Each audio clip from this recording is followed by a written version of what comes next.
విభిన్న సినిమాలకి విభిన్న గెటప్లకి కేర్ ఆఫ్ అడ్రస్ తమిళ సూపర్ స్టార్ ధనుష్. ఒక్క తమిళనాడులోనే కాకుండా పాన్ ఇండియా లెవెల్లో అభిమానులు ఉన్నారు. మొన్న మధ్య కెప్టెన్ మిల్లర్ తో అలరించారు. సినిమా హిట్ ఫ్లాప్ తో సంబంధం లేకుండా ఒక పాత్ర కోసం ఆయన పడే కష్టం స్క్రీన్ మీద కనపడుతుంది. ఇప్పుడు ఈ విషయం మీదే వార్తల్లో నిలిచాడు.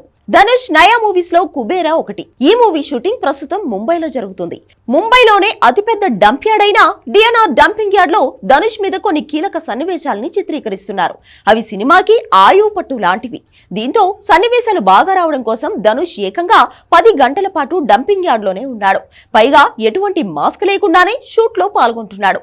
మేకర్స్ ఈ విషయాన్ని సోషల్ మీడియాలో తెలిపారు. దీంతో పలువురు ధనుష్ కి సినిమా పట్ల, నటన పట్ల ఉన్న కమిట్మెంట్ ని పొగుడుతున్నారు. అలాగే అందుకు సంబంధించిన ధనుష్ లుక్ నెట్టింట హల్చల్ చేస్తోంది. యువ సామ్రాట్ కింగ్ నాగార్జునతో కలిసి మొట్టమొదటిసారి ధనుష్ మల్టీ స్టారర్ చేస్తున్నాడు. పైగా తెలుగులో డైరెక్ట్ గా నటించడం ఇదే మొదటిసారి. విభిన్న చిత్రాల దర్శకుడు శేఖర్ కమ్ముల దర్శకత్వం వహిస్తున్నాడు. ఇటీవల రిలీజ్ చేసిన నాగార్జున లుక్ తో సినిమా రేంజ్ అర్థమైపోయింది. హిట్ చిత్రాల హీరోయిన్ రష్మిక మందన్న హీరోయిన్ గా చేస్తుంది. మూవీలో తన పాత్ర చాలా స్పెషల్ గా ఉంటుందని ఇటీవల జరిగిన ఒక ఇంటర్వ్యూలో చెప్పింది.